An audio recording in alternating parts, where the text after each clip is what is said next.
Nestor ja Koppel, majanduspodcast. Tere taas kuulama SEB majanduspodcasti Nestor ja Koppel. Minuga on Nestor, kes on SEB majandusanalüütik ja mina olen Koppel, mina olen Redgate Wealthi investeeringute valdkonna juht. Ja mul on teile halb uudis ja hea uudis. Halb uudis on see, et me nüüd vahepeal natukene puhkame. Hea uudis on see, et sügisel kõigi eelduste kohaselt me oleme tagasi uue energia, uute mõtete ja samade mahedate häältega. Aga kuna meil on siis enne puhkust selline võib-olla natukene kokkuvõttev episood, siis me räägime 2,5 aastast. Nii sellest, mis on mööda saanud, kui sellest, mis tuleb. Nii et Mihkel, mis sul oli eelmisel poolaastal kõige olulisemaks selliseks sündmuseks, mis või näitajaks või numbriks, mis andis tegelikult kogu poolaastale tooni? No ma tahtsin kõigepealt öelda, et ma arvan, et see sinu sõnum nüüd väga paljusid ei kurvastanud, kuna täna, kui me seda asja siin lindistame, on käes 25. juuni, möödunud on äsja jaanipäev.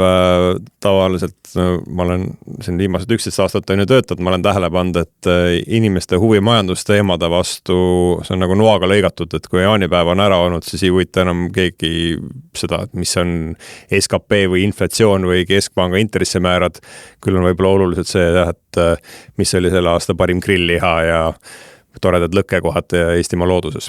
Aga küll, kui ma pean tingimata sellest majandusest veel rääkima, siis mina hakkasin mõtlema, et kui tore, et minust on niisugune kuidagi täpselt selleks nagu jaanipäevaks meil saabus igasuguste teemadega nagu selgus. Et loomulikult peamine on Hormuzi väin. Ma küll ei anna kindlasti mingisugust garantiid, et kui me see puhkuselt tagasi tuleme, et see on endiselt avatud või siis ta on võib-olla olnud vahepeal suletud, avatud, uuesti suletud ja siis jälle avatud. Aga vähemalt, et ma saan rahuliku südamega puhkusele minna, et väinas laevad sõidavad. Just vahetult enne stuudiosse tulemist tegin veel Financial Timesi lahti, ta oli endiselt avatud ja suisa nafta hind oli langenud siis samale tasemele, mis ta oli enne seda kriisi, mis ei ole päris see, mis minu meelest nagu meile igasugused eksperdid lubasid, et ikkagi öeldi, et ta võib ju see avatud olla, aga ikka see $90 ja $80 on ta vähemalt, on ju, sest et kõik on muutunud pärast seda. Et sellega on nagu mul endal kuidagi sain tõesti püksid triikisin nende kätega ära ja tõusin püsti sirge seljaga, et kui hea, et saab selle uudisega nagu stuudiosse tulla. Ja teine sellega seotud teema oli meil siis ikkagi, et mis meie proua Kristiine seal Euroopa Keskpangas ikka siis teeb selles olukorras, kus naftahindadega oli nagu oli, on ju, ei tea, kas see väin on avatud või suletud, et kas tõsta või mitte, et küll, mina nii arvanud, aga tõsteti ära. Ja taaskord, et võib-olla ei ole päris see, mis mina arvasin, aga saame edasi minna, teame vähemalt, et on intressimäärad sellised.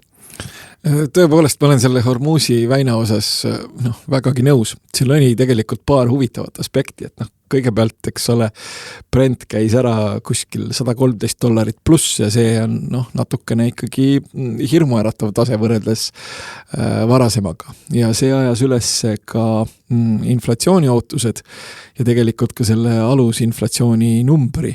Et kui nüüd mõelda, siis enne sõda oli üldine arusaam ikkagi see, et intressimäärad võib-olla tulevad, et majanduskasvu on, intressimäärad võib-olla äkki tiksuvad isegi natukene allapoole, inflatsioon on vähemalt lühikeses perspektiivis enam-vähem kontrolli alla saadud, aga siis kui veidikene madistama hakati, siis see narratiiv nagu murdus suhteliselt kiiresti.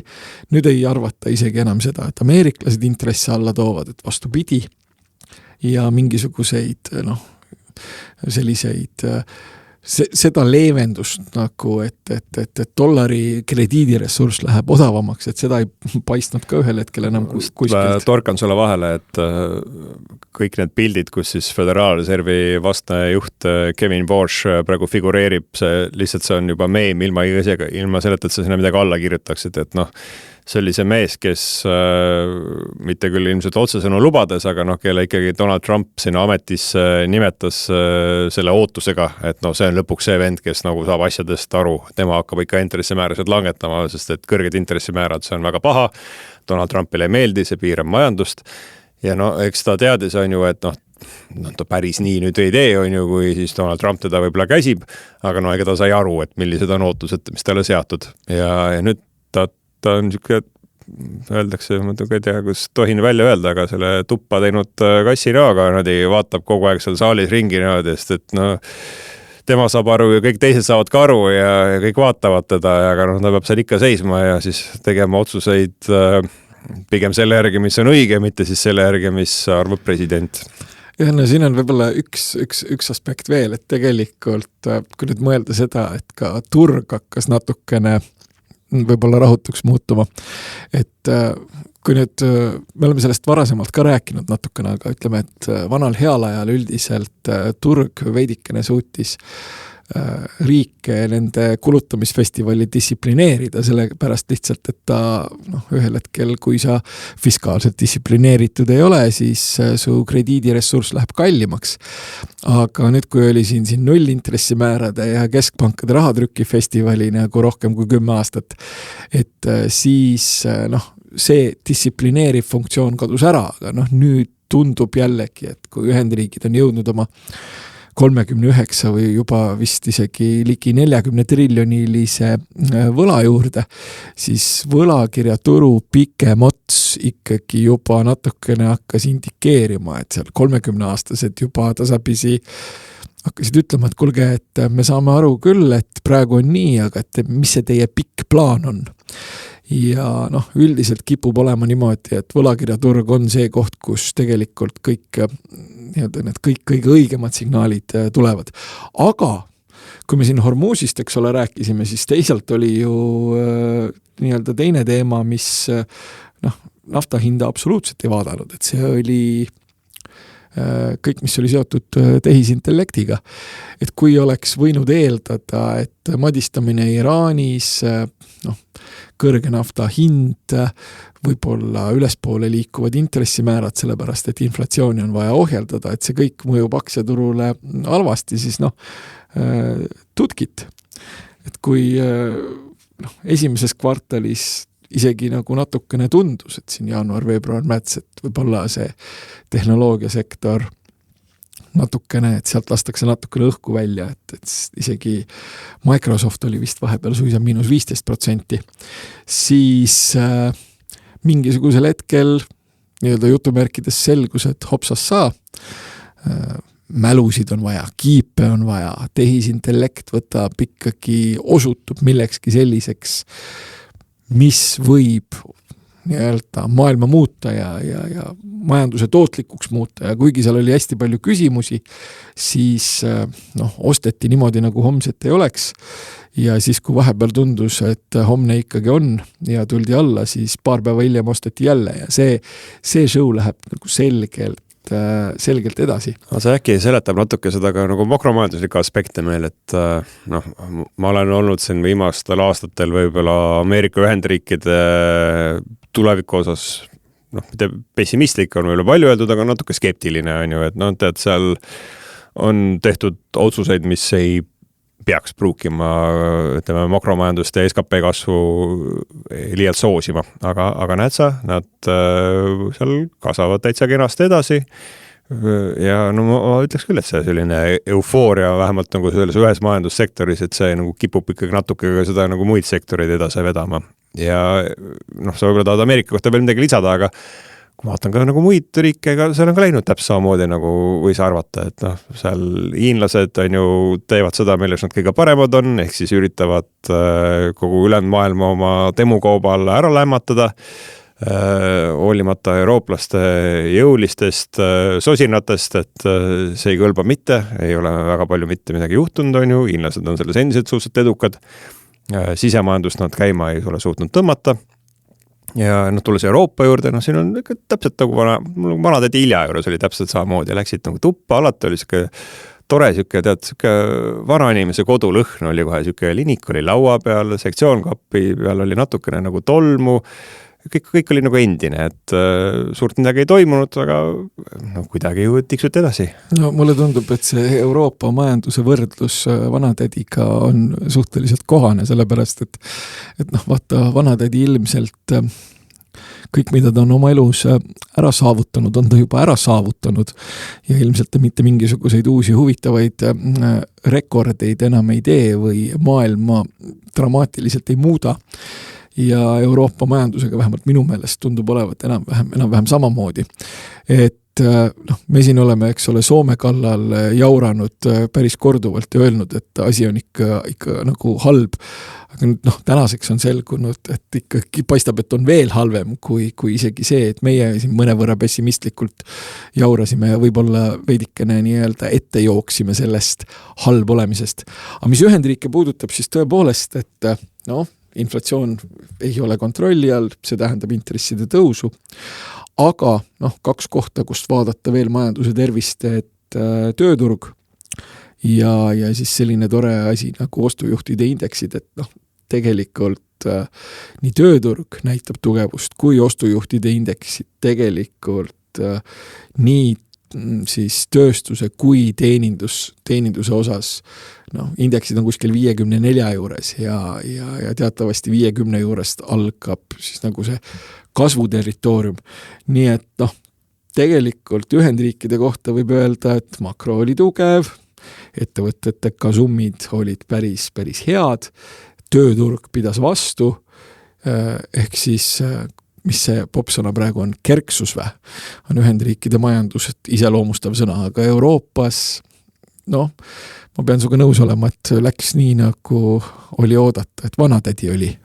Muidugi võin tulla nagu tagasi suvepuhkuselt põrutavate sõnumitega, kuidas kõik muutuma hakkab. Ma üritasin nüüd selle raamatu nime üles leida, ma tõesti ei suuda seda kohe praegu üles leida, aga vaata, mingisugune suur menuk kirjutati hiljuti, et mis diagnoosib siis kõik Euroopa vead ja pakub välja lahenduse, et kuidas siis kõik muutub paremaks, et ma hetkel olen vigade juures, suhteliselt raske lugemine on, aga äkki ma suudan kuidagi läbi närida sellest koos oma suvepuhkusega ja siis tulen tagasi selliste maailma muutuvate ideedega, kui on algamas sügis. Aga noh, ma juba näen seda skepsis su silmis, aga jätame väikse lootuskiire. Eestis ka natukene, et no Eestis on ka minu meelest läinud ikkagi hoolimata skeptikute sellistest vingusninadest suhteliselt nagu ootuspäraselt, et noh, kui sa ikka teed tulumaksureformi, millega 700 milli inimestele rohkem kätte jääb, siis see 700 milli mingisugusel viisil nagu oma teie majandusse jõuab. Vaatad täna sisekaubandust, isegi vist siseturismi ja no, on näha, nagu midagi on muutuma hakanud, et poes käiakse, mitte vähe, raha kulutatakse, kõrge elektrihind aasta alguses on juba ära unustatud, SKP vasuslik, mis meil üldse ei kasvanud, vaata isegi see kasvas, no jällegi, et no, pidu ei ole päris, aga hakkab looma.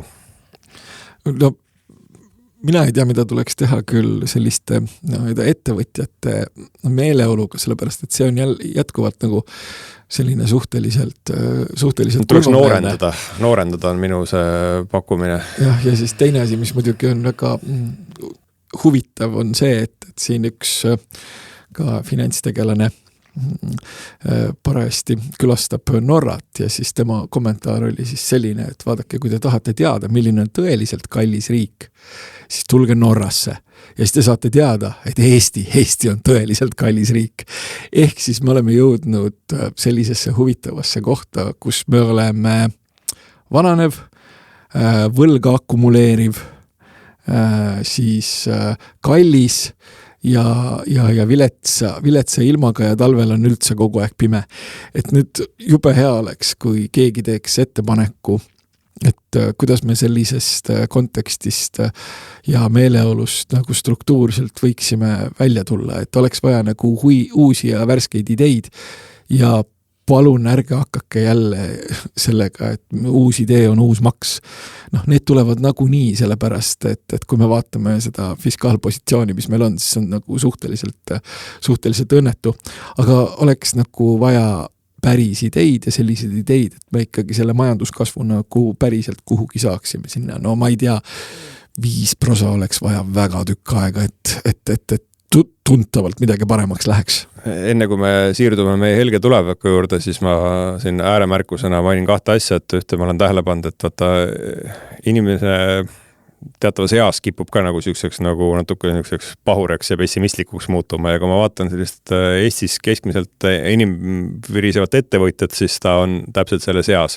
Ehk siis, et kui ta oli 25 ja ettevõtlusega alustas, et ma ei tea väga pessimistlikke 25-aastaseid, aga kui nad on nagu saanud juba sinna 60 ringi, siis paratamatult ei ole enam nagu päris selline tonaalsus, nagu ta 25-sena oli. Ja teine, et vaata Norra, ma kahjuks käisin eelmine aasta Norras ja pärast seda nagu ma kohalikus Kolga-Jaanis olin ostnud nagu 25 € eest sükest lägapurksi ja pannud seal üles telgi hinnaga 87 € öö siis kohalikus kämpingus. Siis ma nagu endiselt seal deklareerin eriarvamuse. Aga küll, räägime nüüd siis sellest ka, et tuleme puhkuselt tagasi, et mis siis kõik on, hakkab veel siin aasta teises pooles, meil on seda neid kuid sinna järginud küll, et mis siis juhtuma hakkab. Ja nagu sa selle Eesti teema ja siin mainisid juba siin igasugused maksused asju, sest üks asi, millest me kindlasti hakkame nagu kuulma aasta lõpus rohkem on see, et kuidas Eestis on kõike täiesti valesti tehtud. Ja põhjus on siis see, et Riigikogu valimised on jõudmas aina lähemale ja koos sellega loomulikult poliitikud muutuvad häälekamaks. Nagu on viimased aastad näidanud, kõige parem viis, kuidas valimistel hääli koguda on võimalikult palju jura rääkida oma poliitiliste konkurentide kohta, kuidas nad kõik on nagu kohutavalt teinud ja selles vallas meil seda infovoogu jagub ja ma nagu väga loodaks, et see nagu natukenegi jääb selliseks sisuliseks, et ma ei tahaks. No ei jää. No ma olen arvamusfestivalil muuseas üle aastate nüüd seekord, kus ma pean ka siis osalema mingisuguses paneeldiskussioonis, kus me hakkame arutama siis Eesti maksukoormus üle. Ma nende korraldatajega nagu rääkides, ma tundsin ühe poolt siirast rõõmu, et inimesed usuvad sellesse, et seal võib minna sisuliseks diskussiooniks. Ma ise oleksin väga üllatunud. Aga teisalt seda nagu mõnes mõttes meil väga vaja on praegu, sest et mõnest on nagu kohati seal on isegi täitsa jabur, nagu, et kuidas jutt nagu, mis räägib sellest maksukoormusest ja Eesti majandusest poliitikute poolt, et see nagu räägib kõigest muust peale maksukoormuse ja Eesti majanduse, et see seos on ikkagi nagu suhteliselt olematu, aga võiks rääkida, sest et mina jaoks võtta lõpuks, ma olen väga liberaalne inimene, ma olen valmis vastu võtma siis nagu inimeste erinevaid seisukohti, et kas meil peaks olema neoliberaalne riik või meil peaks olema sotsialistlik riik, aga nagu rääkige nagu asjast, on ju, et rääkige nagu mõlemast küljest, et küll, et tahame igasugused kihvte sotsiaalteenuseid ja tahame õpetajale kõrget palka, aga hind on selline, siis saame valimistel kaaluda.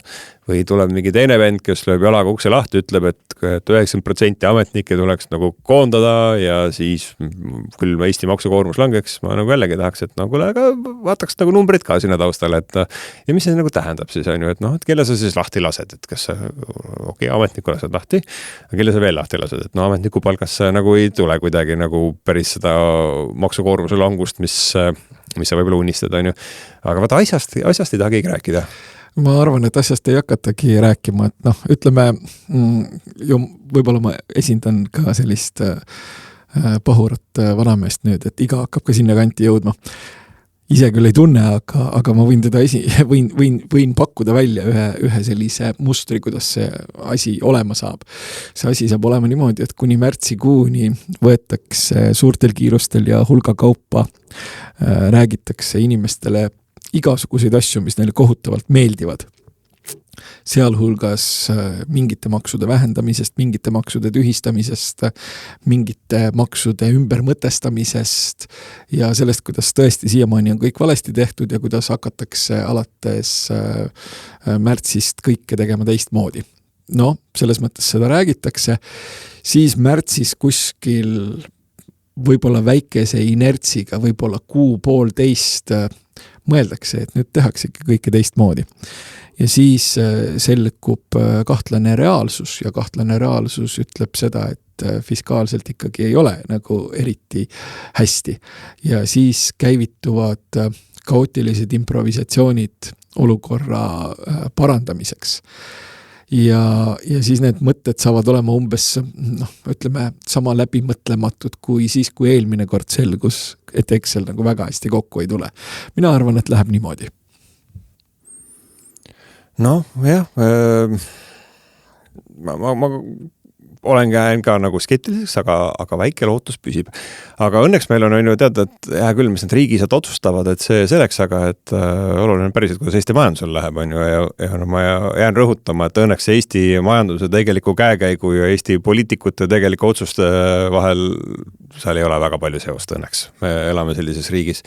Ja siin on nagu, ma näen, et on ju jätkub selline tore trend, kus meil inimesed poes, neil meeldib käia, sisemajandus läheb hästi, aga ma ikka suhteliselt mureliku pilguga ja takseerin meie neid vahvaid eksportööre, et seal pidi nagu tulema tõus, juba kõik lubasid nagu eelmise aasta lõpus ja mõned numbrid seda nagu neist ka nagu kinnitavad, siiamaani pole seda tulnud ja vaene maarahvas, kes seal kuskil Võrumaa metsade vahel vorpis on ju moodulmajasid ja puitmööblit kuhugi Rootsi turule, et neil endiselt ei ole hõlpu.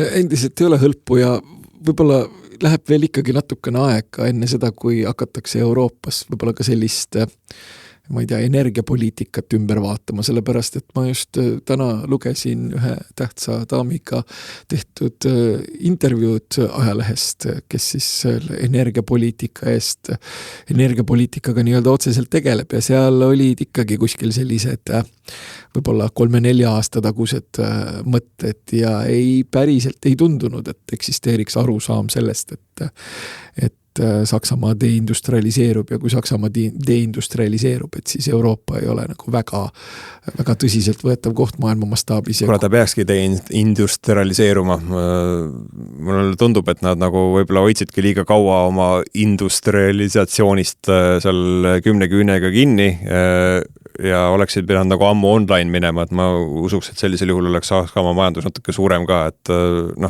ma ei tea, nagu ma just kuskil ma nägin lehe pealkirja, et Eestis 6 erakonnast 3 toetavad põlevkivi energia suuremat kasutust. Olles ka nagu paari energiaeksperdiga rääkinud, siis see nagu seisukoht on umbes sama, et ma nagu toetaks traktorite asemel ikkagi rohkem härgasid majapidamisse, et see on nagu õige ja parem, et me jõuame kuhugi nagu jälle sinna samasse välja.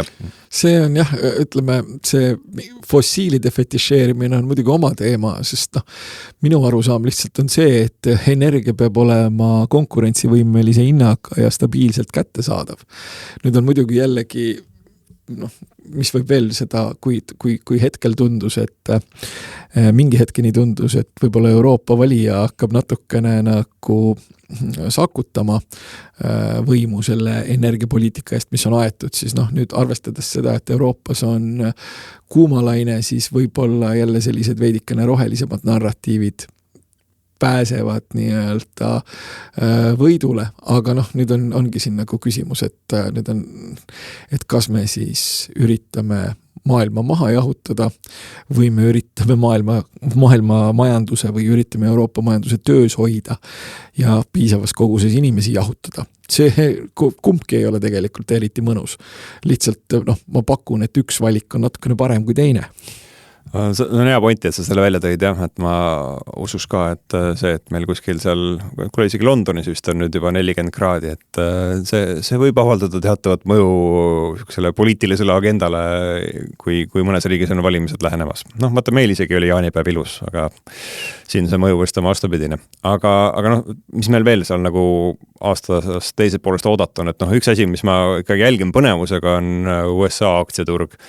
Et ma ei tea, millised positsioonid sina siin võtnud oled, aga mulle tundub, et see nagu päris siuke nagu tore, stabiilne, õiglastel alustel toetuv kasv, mis seal toimub, ei ole. Aga teisalt, et nagu vist keegi on ka siin maininud, et ega ilmselt see aasta veel muusikat kinni ei panda.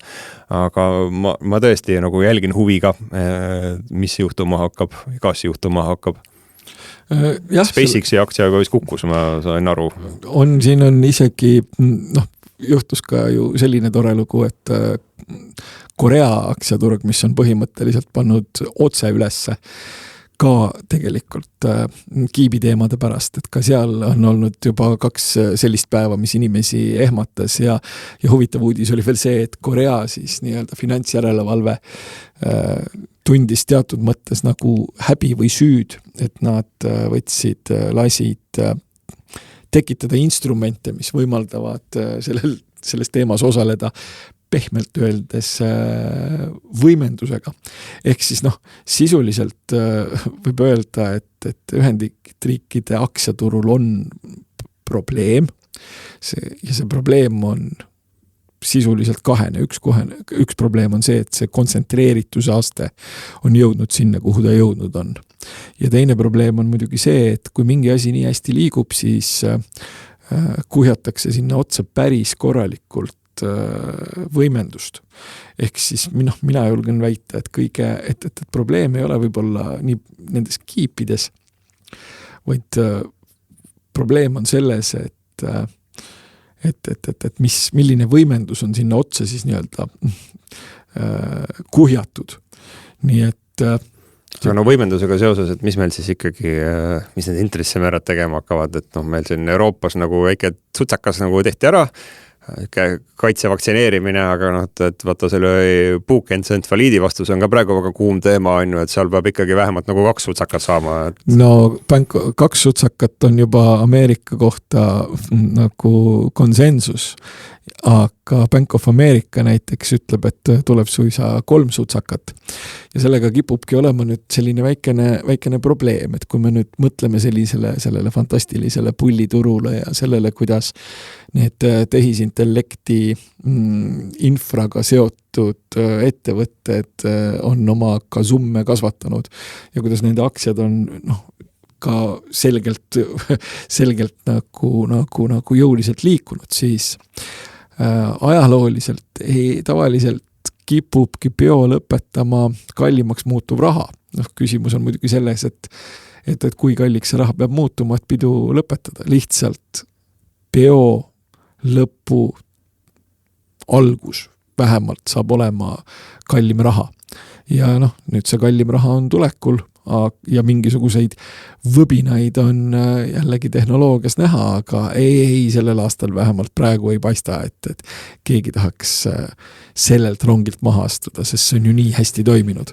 Ja teine teema, millele ma ikkagi nagu mõtlen, on see, et mida kõike võib Donald Trump mulle veel sellel aastal pakkuda, et ta lihtsalt on nagu niivõrd viljakas mees olnud siin aasta esimeses pooles, et ta küll, kas juubel oli vist juba ära, et saabus väärikas siga 80, aga et ma tõesti usuks, et tal jätkub uusi mõtteid, kuidas maailma majandust endast vähemalt rääkima panna, kui mitte päris, et majandust ei mõjuta. Aga nüüd sellega ka hakkama saab. Ei, päris selles mõttes, et ma arvan, et just siis, kui istuda maha, tunda ennast rahulikult ja vaadata oma portfelli ja leida, et see portfell nüüd toimib, siis täiesti kindlasti ta midagi ütleb, nii et siin ei ole selles osas küsimust. Kuula, aga vaata igasugused need suured mõttekojad ja mingi JP Morgan ja kõik need USA investeerimispangad, neile õudselt meeldib teha selliseid nagu analüüse, et sul ongi, neil on